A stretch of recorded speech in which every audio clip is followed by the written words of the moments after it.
right, everybody, welcome back to the still untitled Friday Night Lights podcast, featuring myself, Josh Kuipers, and my co-host, Anthony Hookman. We're excited to dig into episode 4 today. Anthony, tell us what you're drinking while we record this podcast tonight. Well, Josh, I've got a nice Howenstein beer, not a sponsor of the podcast, but out of Howenstein Brewing in New Ulm, Minnesota, one of my favorite, if not my favorite, brewing city in these United States. Wow. Yeah. They also brew Grain Belt there. Yeah, at Shell's Brewing. So yeah. Between those two, I got to say it's a big, of course, I support my local breweries here in Brookings, South Dakota, Eponymous and Woodleg. Shout out to them. Probably won't listen to this, but. Absolutely. I feel like, though, as far as sponsorships go from beer companies, Howenstein's maybe obtainable. Yeah, I think we could maybe do it. We can maybe. I know the owners of Wooden Legs. I can maybe be like, "Yo, Seth, how do you feel about sponsoring my Friday Night Lights podcast? And we'll shout you out every episode." Let's work on this. That's good. I have grabbed just the classic Northwest Iowa beer of choice. I've got the Busch Light tonight. It's not the best in the world, but I could do a lot worse. So. Yes. All right, good. Well, episode 4 is entitled "Who's Your Daddy?" We're going to dig into it. The summary on IMDb is as follows.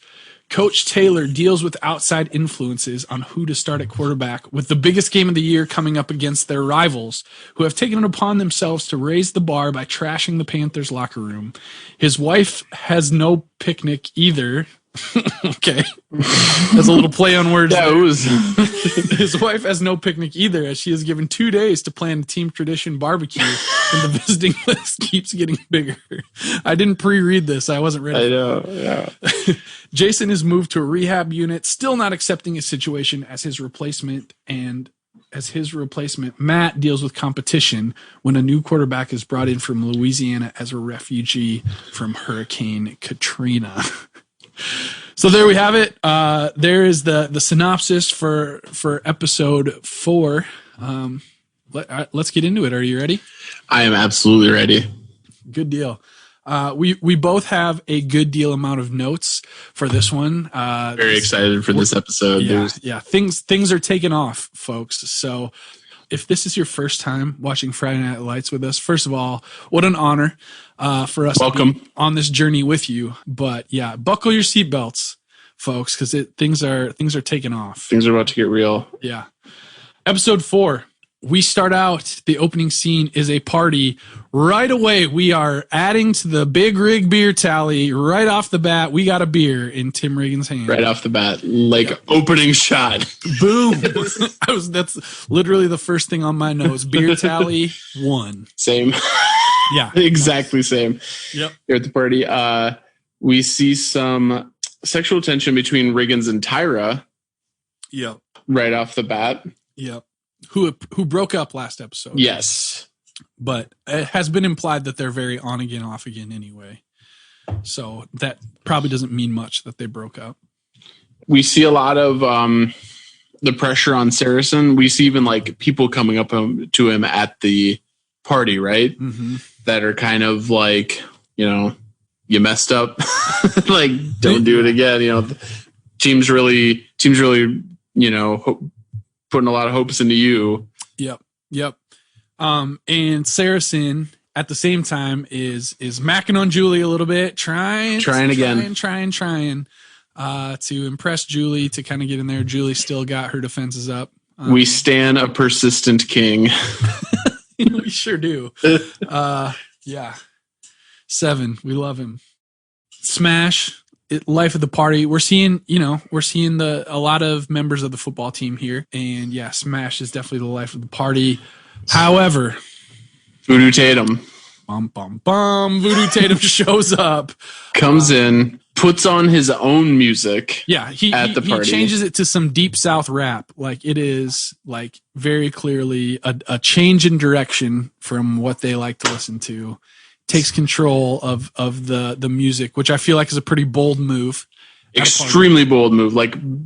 To bust in just blatantly turn off the music that's playing. Yeah. And then play his own stuff.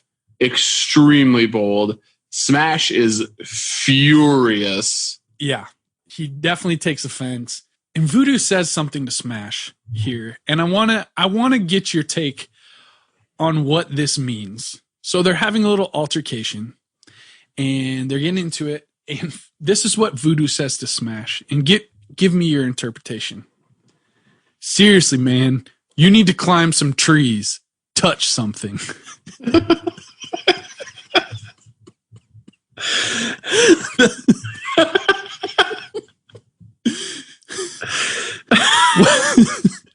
What? I don't know what that means. I have no idea. I think we need to dig into this, though. You need to climb some trees, touch something. Smash needs to get in touch with nature. I don't know if it's maybe like a short joke because Smash is so short. Is he short? Compared to Voodoo, I feel like compared to Voodoo, right? Because doesn't it maybe it's like a Zaccheus joke. There's maybe a Smash, as we know, or Voodoo, as we know, a very biblical man. Considers himself something of a Job, but yeah, whole refugee situation. Yeah, I see what you're saying. You need to climb some trees and touch something. I don't know. We don't know. We got nothing. He's an enigma wrapped in a mystery. This Voodoo Tatum. Yeah, so that's the party. Like we mentioned last episode, the team was really starting to gel, and now Voodoo Tatum is coming in and playing weird music that they don't like, and taking over the party and showing Smash Up. And nobody really shows Smash Up, so yeah, this is a big thing. Things are off to a rocky start with Voodoo Tatum. No doubt.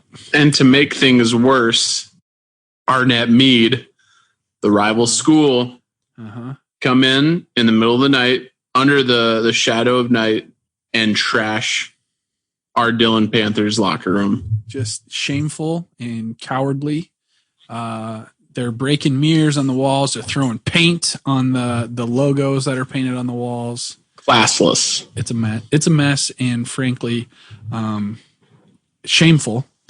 But it does remind me of let's go back to Platt here. We haven't talked about Platt for a couple episodes. There is a legendary story. Oh boy, is there ever, of Platt High School, very similar. Also the Panthers, which I don't know if that we've mentioned. We have not mentioned that. Yeah, we were the Platt, another layer. We were the Black Panthers, though, because we stand for civil rights. I want to show you something. Okay, let's see. I'll be right back. I don't know if we'll do a video version of the podcast of our Zoom call on YouTube, but we'll get to that. Okay. So if not, we can just cut this out. But I really want to show you this. Yeah, I'll be right back.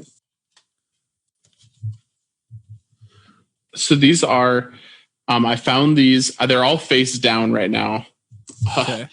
But they're, I recovered these after my grandfather died at my grandparents' house, and I was like, I need to have these.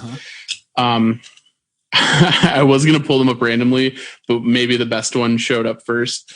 That's a really good one too. I want to start with so they're old Black Panther buttons. Nice. Yeah. So I'm a Black Panther. This one I like to wear because it's true. The pride of Platt. I love that. And now these ones get real good. And the Black Panther. I feel like you should be wearing these to the protest.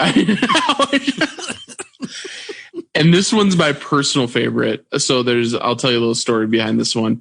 So my next door neighbor, like there's 2 apartments above this business. It was me and Angie, and then this girl who we knew beforehand, but she was her parents were refugees from Ethiopia. Yeah. And I put these on my Snapchat story, and she was like, "What are these and why do you have them?"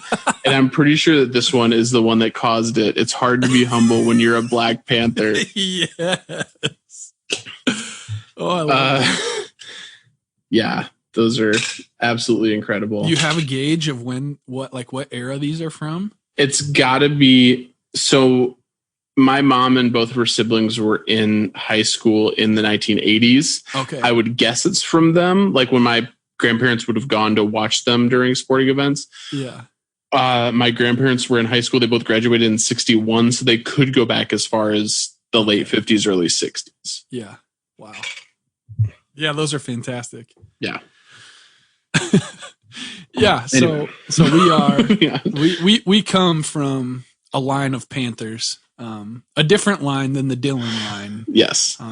But still, I think it kind of fueled our connection to the show a little, and even a little bit. Yeah. Absolutely. Like, and I bought, Dillon Panther t-shirts partially because like I have Platt Panther, Black Panther t-shirts and stuff like that. So do you know why we're the Black Panthers? I feel like I've heard a reasoning for that, but I can't remember the details of why we're specifically Black Panthers. I don't. I wish I knew. If my grandfather were still alive, I would call him right now because I know he'd be awake at 11:30 p.m.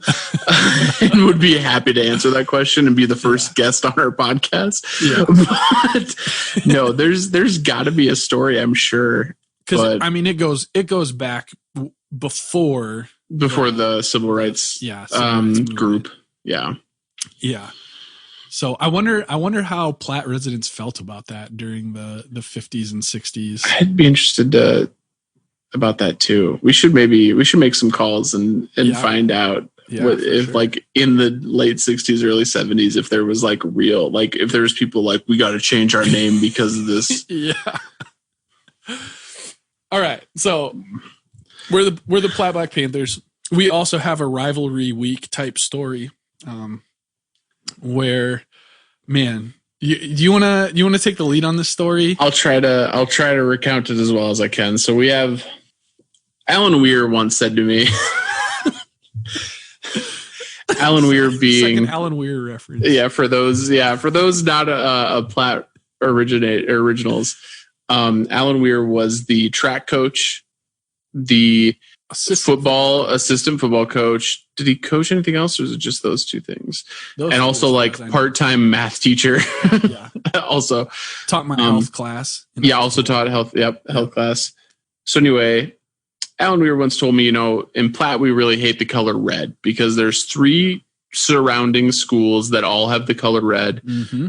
And they were all rivals, the Wagner Red Raiders, the Chamberlain Cubs, and of course, the Gregory Gorillas. Ooh, yeah. So we really, especially at that time, hated the Gorillas. They were, I would say that was our arch rival in absolutely. Pretty much all sports, Yep. Right across the river. And my 8th grade year, your freshman year, 4 guys in high school decided they were going to go steal this gorilla statue in Gregory. Concrete gorilla statue.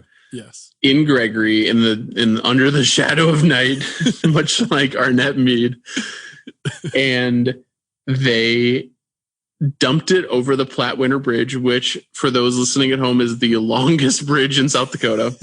I believe it's the longest bridge like west of the Mississippi or something. Really? Like that. Yeah. I did not. That can't be right. Because I was just on the Golden Gate Bridge. The Golden Gate Bridge is definitely longer than the Platte Winter Bridge.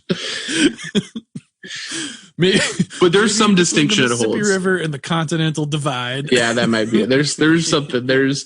It's a mile long. It's an impressively long bridge.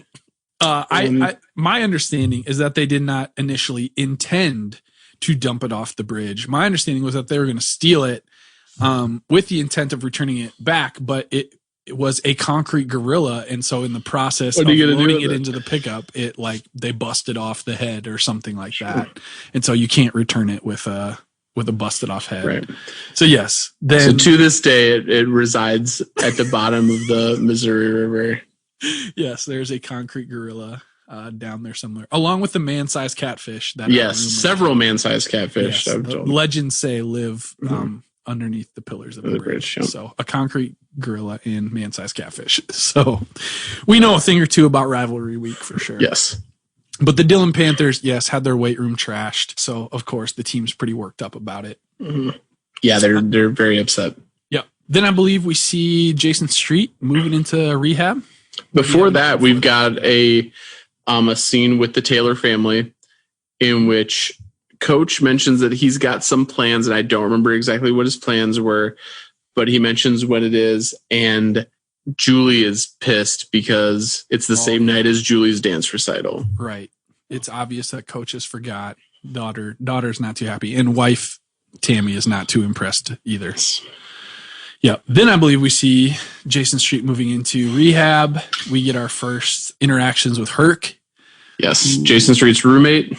Yep, he's a little crass, a little blunt. Doesn't care much for anyone's feelings. I believe the first thing that his first interaction with Jason is that he calls him. We're going to call you Roadblock because he was in the way in the hallway. So, okay. He goes on a very ableist and homophobic rant. Yeah, I don't even know if we can say it out loud. I'll say, I will say, because I think it's appropriate for one of the words that yes. I don't remember what is said, but Herc is like, "Oh, that's gay," and the nurse is like, "You're talking to a gay man," and Herc tries to defend himself in basically the worst way possible, and the guy lets him get away with it for whatever reason. It was a different time, I guess, but and goes on to use that word a number of more times, along with the R word a number of more times. Which I think they're making the point that he is crass and whatnot, but I don't even feel like you could pull that off. You could not do that on television today. 2009-ish. I feel like that's kind of when. Nope, we can't even joke about this. If you could do that, there's absolutely no way you could do it on network television. Like maybe you could pull that off on like FX as like this guy's a hateable guy, but like he's an absolute villain in 2020. Yeah, for sure. And the comments mirror almost exactly Michael Scott in The Office, which gave me a chuckle for sure. But yeah, Herc, we get our first interaction with Herc. Next, I have just Matt talking to his dad in Iraq. Before that, we have a moment of Matt talking to his grandma, and his grandma's like, "Oh, is your dad like going to be here today or something like that? Is he coming over for dinner? And so this is kind of our first moment where we realize grandma's having a bad, and he, Saracen mentioned this in the last episode to Mrs. Coach, the guidance counselor, that she has good days and bad days. And this is what we see is definitely a bad day. Well, the first glimpse we get that, it's bad. And then, from there we see Matt on a video call with his dad, who is at war in Iraq. Basically tells Matt well, sounds like it's pretty bad, but you're going to have to take care of it. Can you cover for me? On top of busy over here. On top of Saracen being really sincere and coming to his dad and being like, so there's this new guy who's a lot better than me. And Saracen's dad's just like, oh, well, so I guess you're going to be pressure off. Yeah, it takes the pressure off. That's what it's like. I just have written here, Matt's dad is a dick. Takes the pressure off. Hey, can you take care of my mom who has dementia? You're going to have to man up and be the man of the house. Yeah. Because I'm busy. Also, I don't care about your angst with not starting as a football player. Yeah. Not a great look for Matt's dad thus far. And as Matt is leaving the room at the school with the video call with his dad, he wanders by the dance recital practice room. Oh, yeah. And sees Julie Taylor. Gets a little glimpse of, Julie's moves. For sure. So then shortly after that, we have the first practice of the post Arnett Meade locker room trashing. Yeah. So the players come in and the locker room is trashed, and this is their first experience seeing it. And coach is like, "Hey, I'm mad too." In this scene, we have my for sure quote of the episode. Really? I don't have anything written down. I mean, really? Yeah. Oh man, I think you're really going to regret that later in the episode, but I'll save it. Okay, save it. Yeah. Coach insists there will be no retaliation. There will be no retaliation. Yeah. And Voodoo is late for practice. Yep. Which is also part of what sparks my quote of the episode. And if you still haven't figured out, I can't believe you didn't write this down. Wow. No. Oh my God. It's during practice? It's in relation to Voodoo being late for practice. Nope, I don't have it. As they're there. Oh man. I'm very excited for this. But once again, Buddy Garrity is down on the field during practice, just losing his mind over how good Voodoo is. Absolutely. Oh my God. Just thrilled, beside himself about how excited he is about Voodoo Tatum. He loves himself some Voodoo Tatum. My goodness. So Buddy Garrity's down on the field after Voodoo shows up. There's this scene where Saracen, it's actually a really great Saracen and Coach moment where Saracen he screws up a play and Coach is like, show me your right hand. Then show me your left hand. And then he's like, wow, it's a miracle. He does know his right from his left. And then Voodoo does a play and he basically 2004 Michael Vick's it. Where he's he just really is Michael Vick. Yeah, for sure. Keep her to the touchdown. And Buddy Garrity has this moment where he's like, he goes, I love this boy. And then he starts singing, got my voodoo working to the tune of Muddy Waters, got my mojo working. Okay, yeah, that all went over my head, but yeah. A very, very strange moment. But yeah, he sings just got my voodoo working. Voodoo working. He's just like, he's just very excited, unreasonably excited about Voodoo Tatum. Man. And shortly after that, there's a scene that I got a real laugh about, and I made sure to write down in my notes, where it's Voodoo Tatum giving a radio interview, and Buddy's right there with him. Yeah, that's right. He's on the interview too. What the hell? I said, Voodoo is now Buddy Garrity's son. Yeah, for real. More excited. It's more Buddy Garrity's son than Lila is Buddy's daughter. Yeah. All right. In my notes, I don't have exactly what happens next. I just have Lila's quote. I hate myself for last night. I just hope I don't go straight to hell. I really do. So Lila is feeling some regret for sure. Yeah. So so there's a scene where I got a good chuckle because there's two back-to-back scenes with these misdirects. The first one being where Lila and Riggins are in the room. And I believe this is one of my quotes of the week. But. Lila starts off where she's like, I've been having all these feelings, and Riggins me too. I was like, no, about Jason. And then in the next scene, we have Coach talking to Saracen, and Coach is like, I know what's bothering you, Matt. And Saracen's freaking out because he's thinking about Julie Taylor. And Saracen's like, you do?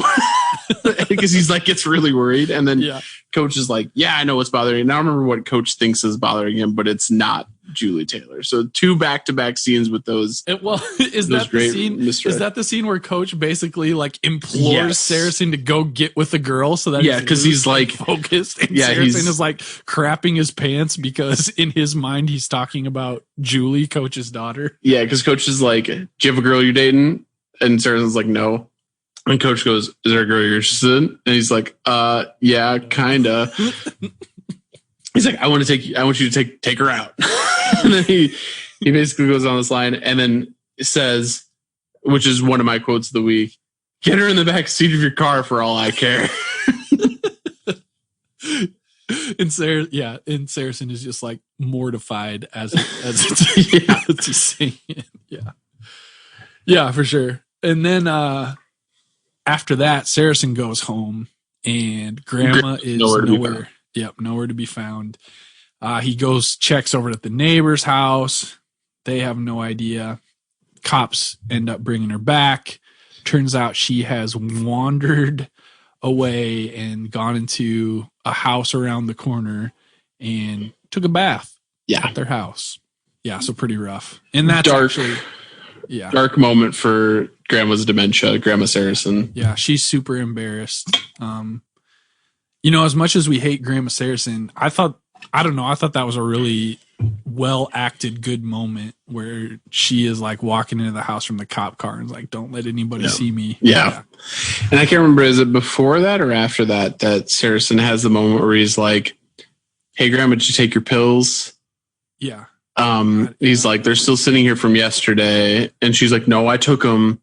Mm-hmm. And then she's like, I'll take them in front of you right now or whatever. I can't remember if that's after or before, but. Yeah, I think that's before. Yep. And then that's actually where he calls his dad, says it's dementia. Was that in the show, or was it a deleted scene where he actually is at the doctor's? I think that's a deleted scene. Yeah. Okay, so in the deleted scene where Saracen is with Grandma Saracen at the doctor, the doctor's a complete jerk. He's like, yeah, it's probably dementia. And Saracen's like, oh no, what do I do? He's like, well, there's not much you can do. So, and he's like brushing him off and like trying to get to the next patient. It's weird. Jeez. Also, the doctor looks vaguely like Tim Riggins, which is confusing. Very bizarre. But yeah, the doctor was a jerk. So, but I think it was once again just showing like how on his own Matt is. Yeah. Like, not even the doctor's going to help him. That's where he calls his dad. There's 2 video calls with the dad, so I got that mixed up. But yeah, tells Matt, hold it down. I'm busy in Iraq. So it was already hard for Saracen, and now it's just kind of amped up. The difficulty and the responsibility that he's facing. Well, then we get a scene, and we move on to Street and Herc hanging out, and Tyra shows up. Yes. And she kind of gives him a, listen, we're not friends. I'm sorry about all the people who are coming in here and acting like they're your friend when they know you even less than I do. Mm-hmm. But basically just saying Tim wants to come see you, but he doesn't know how, blah, blah, blah. And then we get another classic Herc moment of him just absolutely sleazeball creeping on Tyra. Yeah, he's in love at first sight with Tyra, for sure. And Tyra says something like this shouldn't happen to a good person like you. Yeah. And it seems like the look on Jason's face after that, it seems like he's much more appreciative of that sentiment from Tyra than anything else anyone has said to him about you'll pull through this or get better.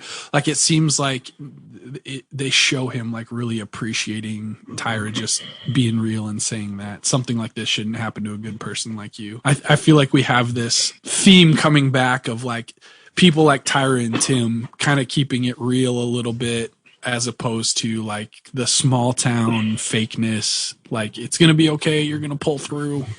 You're an all-American type guy, stand-up guy. Then we have the whole kind of storyline with the team dinner. Yes. There's a party.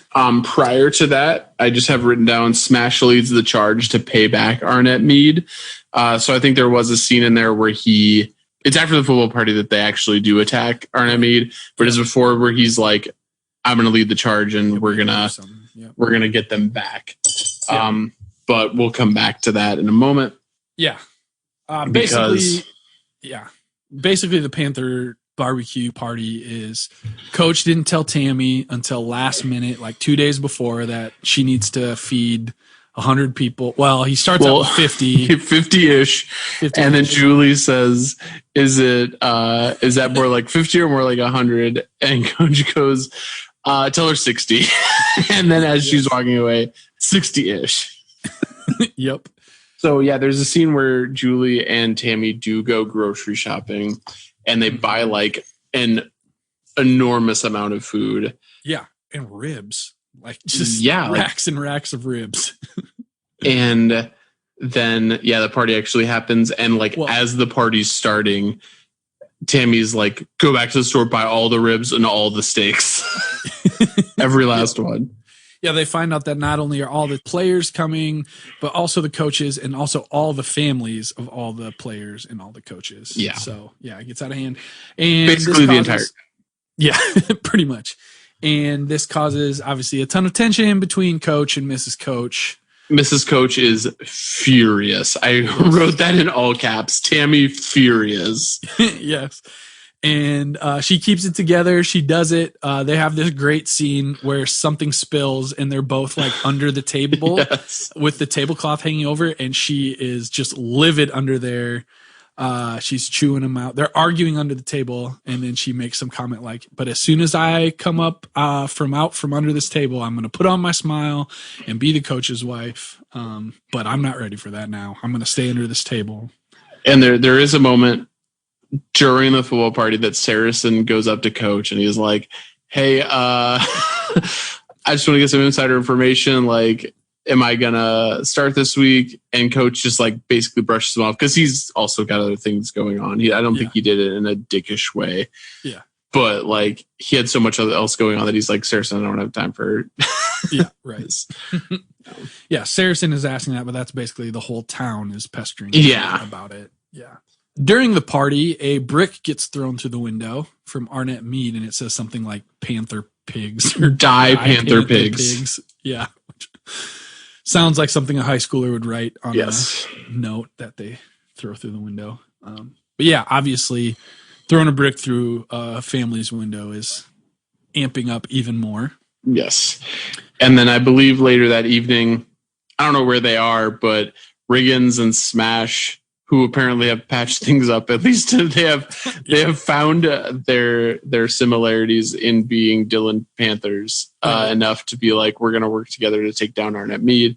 Yep, they're going to team up for this for sure. And they're about to leave, and they see Saracen, and they're like, "Saracen, you're coming." And Saracen's kind of doing his like, "Oh shucks." Yeah, I don't really think so. But yeah, they say, "You're QB1, you're coming." Yep. So they get to the town. I'm not sure if it's Arnett or Meade, or if I guess I didn't. Or if they're not a consolidated school district, maybe it's Meade School in Arnett. I don't know. Yeah. But wherever they get to, and they start beating up and that's what goes back to the Smash leads the charge because he hears about that their quarterback drives a. Oh yeah, he's got the intel, an O2 Mustang. O2 Mustang. Yeah. So where'd you find that out? I have my sources. And they're like, oh.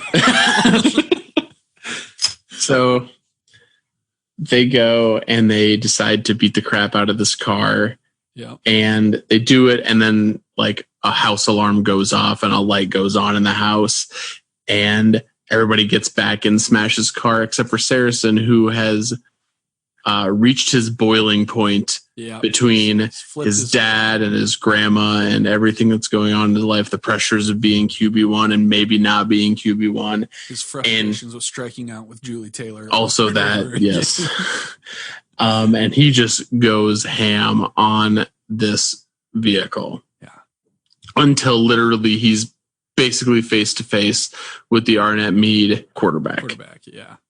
Who's watching him just beat the crap out of this car. And then he finally dives into Smash's like 1980s Cadillac and they go back to Dillon. Yeah. He lost his mind a little bit. It all boiled over. That makes more sense that it's a house alarm. I thought that it was the car alarm, and it only started ringing like once the windshield had been busted in. I was like, geez, that is an ineffective car alarm. But I definitely took it as a house alarm because of that very reason. That makes sense. We see Herc in Street in rehab. Herc basically lays out, he's like, this is how the next 2 years of your life is going to go, and says just some really super hard stuff about how his girlfriend's going to leave him, his family's going to have to start a lawsuit, all this like super difficult stuff. And Street kind of gets pissed and flings the water cup at Herc, but that's kind of like, all right, good. I thought you got some fight in you. You got some fight in you. So that might be a little bit of a turning point for Street, possibly. And then we see Saracen working at the Alamo Freeze. Sponsor of the show. Yep. Friend of the show. Friend of the show, sponsor. Don't forget to mention this podcast for 10% off your order at Alamo Freeze. The unnamed podcast. Yeah. The unnamed Friday Night Lights podcast. They'll know who you're talking about. They'll know who you're talking about. Yeah. But he basically gets, go ahead. Tell Saracen that Anthony and Josh sent you. Matt will know. We go way back. But he basically gets jumped by a bunch of guys from Arnett Meade, demanding to know who else was with him. He actually gets in a pretty solid sucker punch. He does, yeah. He gets the first punch off. He's obviously in a bad situation, but he knows what's coming. So I think he gets that one good hit in. He gets the one good hit, and then they just beat the tar out of him. He ends up at the hospital. He calls Coach. So who else is he going to call? Who else is he going to call? He's not going to call Grandma Saracen.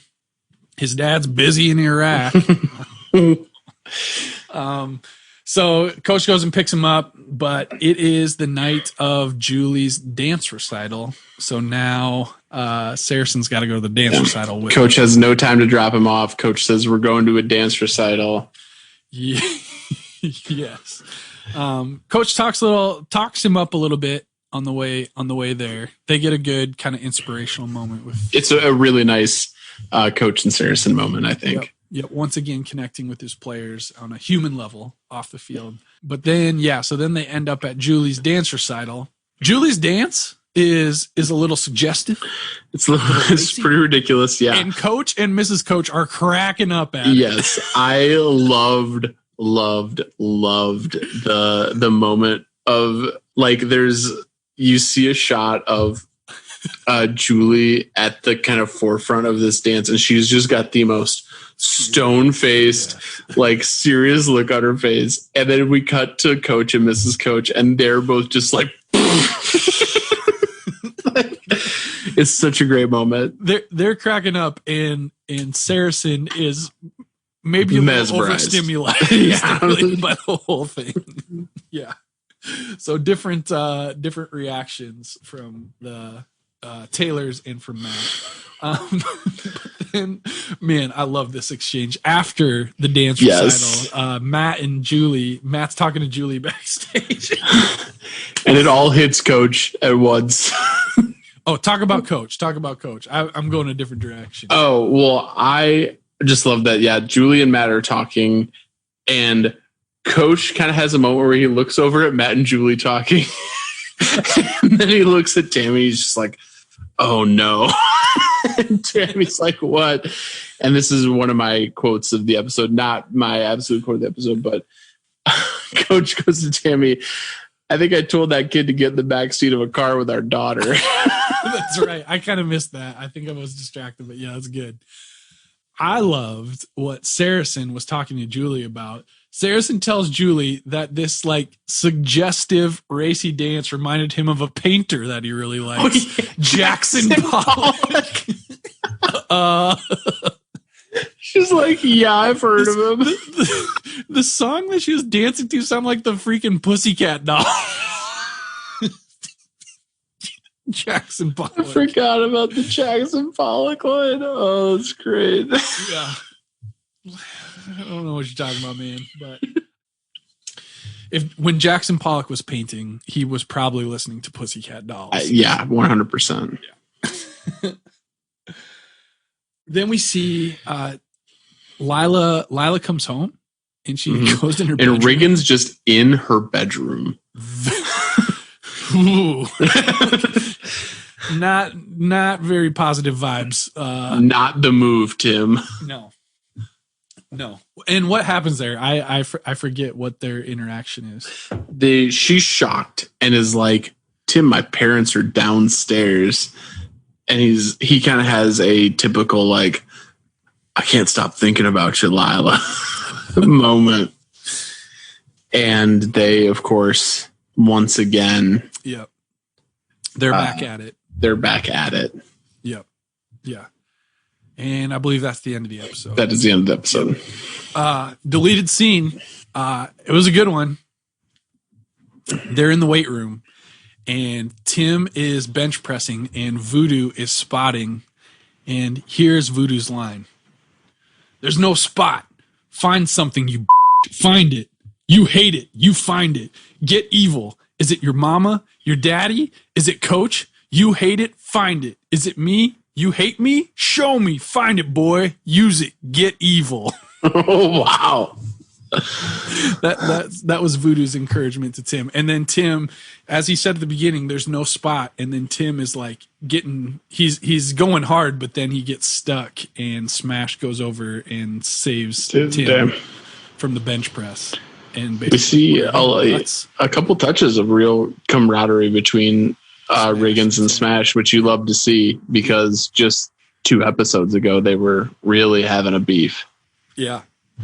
A little bit of language in that we don't get in the rest of it. And then there was another scene where Tammy refers to her ass, I believe, as not having changed in 25 years. So I feel like they changed their mind on what was allowable for language and had to cut a couple scenes for that or something.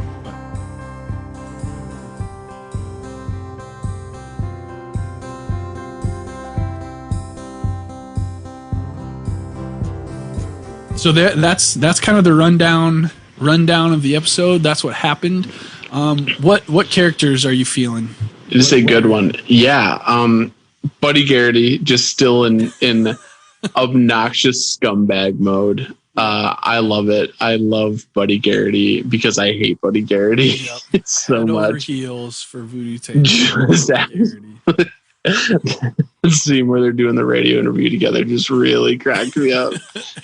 He's like his mouthpiece, like for pro wrestling. Like he just goes with Voodoo where and does all the talking for him. The Bobby the Brain Heenan yep. to Voodoo Tatum's Andre the Giant. Yeah. Yes. Yeah, absolutely.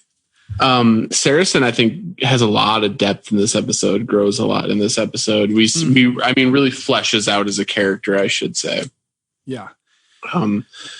Between Grandma's dementia really sparking up. In the last episode, of course, his dad was just a real uncaring dick. Yeah, kind of everything that we saw, the heavy burden that was on Saracen before got even heavier this episode. Yep. And so to see him really come and take it out on that kid's car. Mustang. Yep. He reaches breaking point for sure. We love Riggins, of course, as always. That's going to be part of it. Every episode. Is still just doing his thing. And, as I think about the bird's eye view of the whole series, Riggins definitely develops as a character, but I don't feel like it's until the very end. Yeah, right. Certainly like the least of everybody. Yeah, Riggins is just Riggins for sure. Lila is experiencing her turn a little more. Starting to get there. Yep, she is giving up on being the perfect girl, whatever, however you want to say that. Is really just throwing that out the window as she gets with Tim multiple times now. So that's happening. Street's turning a little bit too.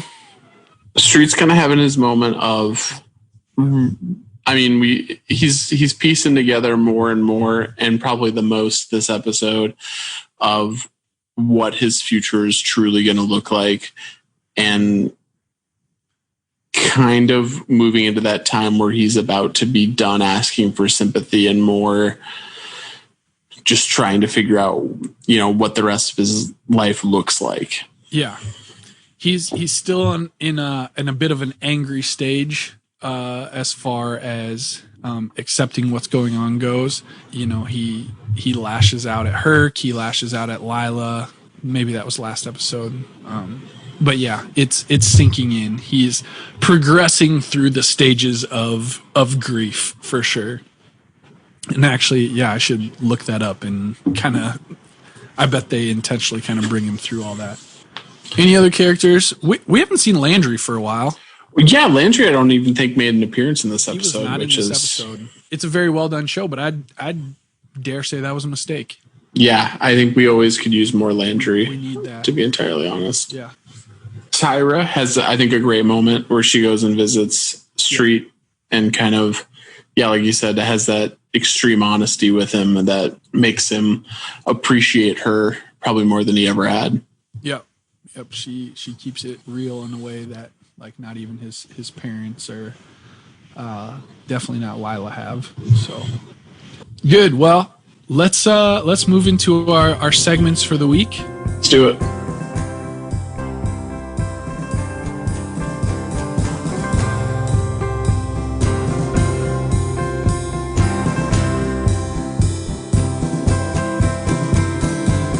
Let's start with the Coach Taylor Inspo-Rating.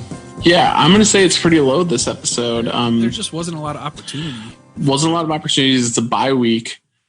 That's right. Yep. Not a lot of opportunities to do that. He kind of lets us down with not telling Tammy about the party and then really underselling it. That's true. He doesn't really own up to it. In fact, he has the fake apology. I'm sorry that you're angry with me, which you don't do that. No, Tammy saw right through that. That's not a real apology. So yeah, not particularly inspiring at all. I don't know. What would you, if you had to put a numerical value to it, what'd you give? You know what? I'm going to give him a couple of points because of him going and being the person that Saracen could turn to. Yeah. After getting beat up and being the one person he could pick up from that's true. Yeah. The hospital. So I'm going to say all told, like maybe a strong 4. Yeah, I'm good. I'm good with that for sure. It wasn't really much that he actually did this episode, but just being the person that he was, that Saracen would call, he gets credit for that for sure. Mm-hmm. So, yep, we'll give him a 4. Moving on to the Julie Taylor hate-o-meter. I'm interested to see your thoughts on this. You know, I don't think that there's a lot of hate to be had for Julie in this episode. You know, her taking the dance recital as seriously as she did is the only reason, but that's not really hateable. It's just more of a, like, you know, she was a girl of that certain age. Yep. She handled the Matt Saracen bungling the Jackson Pollock pickup line pretty well. So yep. I'm going to say like just a 1. All right. I don't know if this is legal or not, but I actually liked Julie this episode. That's legal for sure. And so I feel I went -2 on this. I felt like she was likable. Like, yes, she took the dancing very seriously, but I can respect that. I kind of like that. Like, if you're going to do it, you know? So I think Julie. Bring the negative scale into it. I like that idea because she isn't, like, in the first season, especially like when she's with Matt, spoiler alert, that she isn't so hateable. So I like the idea of pulling negatives into it. So we'll go with your score. I like a -2. All right. Sounds good. Yeah. And yeah, Friday Night Lights, one of the good things about it is I feel like basically whoever you like now, if this is your first time watching it, I'm just going to tell you right now that whoever you like in season 1, you're probably not going to like them in season 2. Correct. And whoever you like in season 2, it's probably going to flip and you're not going to like them. Like, I just feel like the show does such a good job of like making you love all the different characters at different points in time, but then also like being honest about who they are as characters. And thus you end up hating them at some point. So absolutely. Julie Taylor is definitely weighted much more heavily towards the hate side of things, but she has her moments. They do a good job with that. So. Yeah, no, I like that description a lot. I just wanted to say that there's, like every character, for whatever reason, definitely has their lovable moments and their hateable moments. So I agree with you on that, except for maybe, well, no, even, I don't know if Mrs. Coach has like hateable moments, but obviously Coach does because he has a secret family. Right. Yeah, absolutely. And I think we'll find some moments where we're frustrated with Tammy, you know, where she is just being really obstinate about like, it's my turn to, to have what I want and stuff like that. Not that that's necessarily wrong, but maybe not necessarily likable, but we shall see. The Big Rigg Beer Tally. I believe we only had one. I only had one. The very opening scene. Yep. So that brings us up to a full 20. through the first 4 episodes. So we're at about a 5 beer per episode average for Tim Riggins' beer. He's doing good. So I have hopes. We have not watched episode 5 yet, but I have hopes that he finishes a case before the end of the first 5 episodes. Yeah, odds are pretty good. Yeah, if he keeps up with his average, he'll knock that out. The Buddy Garrity Sleazeball of the week. I just simply have everything with Voodoo in general. Basically replacing his family with Voodoo, losing his mind every time Voodoo does something. That's where I sit with the Sleazeball move of the week. 100% agreed. Yeah. There's no one moment. He is a sleazeball through this entire episode. Yeah. Especially, 2 back-to-back scenes with Voodoo between the got my Voodoo working and that freaking radio interview just really gets me. Yeah. Yep. Yeah, that's a pretty easy choice for sure. So that's your Buddy Garrity Sleazeball move of the week. The outdated pop culture reference of the week. I have kind of a half one. I think you have something in mind too. Mine is Julie's dance costume. Just having been 18 or 19-year-old in 2006 when this came out. Like we had a dance thing at the college that I went to. And I feel like that is exactly what they would have worn. It was like, there was like the kind of the A tank, like layered in multiple colors. So like 2 different tank tops layered, and then like the tights with a little skirt over top of it. Like it was just so spot on 2006. Yeah. Even like that kind of like crimped hair that she had going on is the crimped hair with kind of like I said, the Pussycat Dolls sounding song, like just nailed the mid 2000s. Absolutely. As far as dance and music style goes. Absolutely. What do you have for outdated pop culture references? So I had, and we're kind of going to go back to in the same way that episode 2 wasn't necessarily a pop culture reference of the week. That's outdated as much as a outdated attitude of the week. And that is Herc's homophobic and ableist slur-ridden right rant. Yeah, as we covered that, you can't even joke. Even though the joke was that it was horrible. Yeah. You can't do that anymore. No. Yeah, for sure. Any notable music cues that you had on this episode? I did not have a single music cue in this episode. I'm sure there was one, but I just, if there was, I completely missed it. Yep, nothing stuck out to me. All right, that leaves us with the quote of the episode. I have 4 different nominations for this. I have got 3. I've got 3, but with one that is my absolute clear winner. Okay, sounds good. I don't know that I have a clear winner. So, and yeah, I'm anxious to see because I'm not picking up what you're putting down for. Oh man.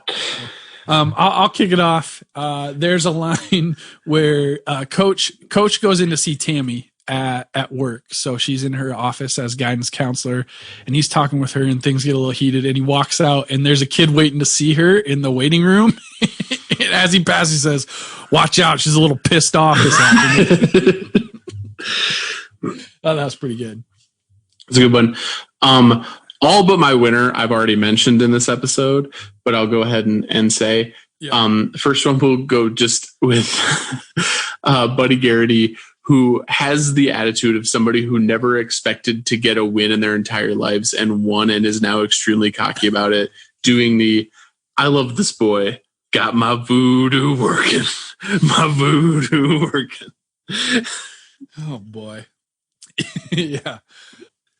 All right, my second nomination, and I know Saracen is one half of this, but I didn't write down who the other person was. I think it was Tim Riggins, but I'm not sure, so maybe you can help me out with this. But Saracen says, "Hey, where's Voodoo?"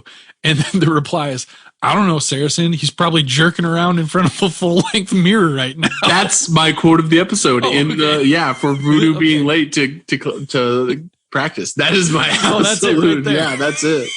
Yeah. Okay. Good. Yeah. that makes sense for sure. I literally I had to pause and rewind and go back again because I was like, after Angie, and I was like, "What did he just say?" Who did say it? Who was? It was Riggins. It was Riggins. Because Saracen asked where's Voodoo, and Riggins goes, I don't know, Saracen. He's probably jerking around in front of a full-length mirror right now. Because I've never heard that term "jerking around" in that many words. No. All right. I figured that there's another phrase that was probably like, you can't say that on television. You got to find another way to say it. So they had a first draft and they adapted. Jerking around. All right. Well, sorry. That's fine. No, I'm glad. I'm just glad that you finally got it because I was like, I'm glad that it caught your ear because when you told me you had no idea what it was, I was like, how could he have missed this one? There's no way. I took all in my notes, I took all of my like nominations for quotes and put them at the bottom. Like I originally had it in line and then I pulled it down to the bottom. So if I would have just kept it as is, I would have known exactly what you're talking about. Yeah. All right. What else did you have? The only other one I had was just Coach's. I think I told that kid to get in the backseat of a car with our daughter. Yeah. We mentioned this one, but I had Lila. I've been having these feelings, Tim, like a flood of feelings, Tim. Me too. Lila, for Jason. Tim. Thought that was good. And then I just thought Voodoo's quote was ridiculous. I think this was on the radio interview, and they asked him what it was like to be a refugee with Katrina, or to experience Katrina, and did he think he was going to die? Voodoo says, God wasn't going to let me die. He told me to war up, dance with fear. Yep. I don't know why I didn't write that one down, but I definitely noted that one. Yeah. All right, so then the obvious answer for the quote of the week is the full-length mirror. Jerking around in front of a full-length mirror right now. Makes me uncomfortable, but yeah. We'll go with it. All right, so that basically just leaves us with rating the episode 4. What'd you think? This is a strong episode. I'm going to say a hard 8. Yep, I'm with you. This was really good. Things really start. Things get really interesting with the addition of Voodoo, Saracen snapping. Yeah, it's all good. So I'm good with 8. We are giving episode 4. Who's Your Daddy?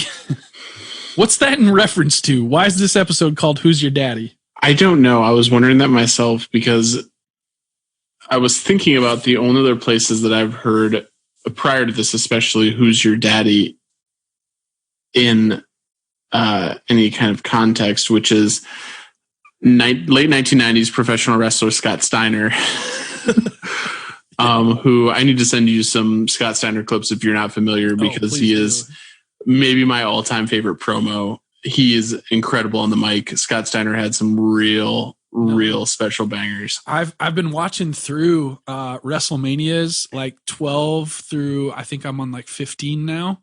And so I'm kind of in that era, but I have not experienced Scott Steiner. So Scott Steiner really had his glory time in late 90s WCW, early 2000s WCW. He was a WCW guy. I mean, he was in WWF with his brother Rick for a while. And then they went to WCW, and then when they split up is really when Scott started shining. Yeah, I can picture him, but send me some stuff. We'll get into that probably after we get done recording this episode here. So I definitely have to send you like at least one short one that I want to watch with you. Yeah. All right, so we don't know why it's called Who's Your Daddy, but we're giving it a solid 8. Good episode. Very good episode. Very strong episode. I would argue, I mean, I have a soft spot in my heart for the pilot, and that you don't have as strong as I do, based on when we talked about that episode. Sure. This might be the best episode of the series thus far. Yep. I would agree with that. Yep, for sure. Yeah, especially since I wasn't as big on the pilot, but yeah, it's good for sure. I am looking forward to episode 5. Looking forward to talking with you about episode 5. Same. It will be excellent. So until then, thanks for listening, and we out. We're out.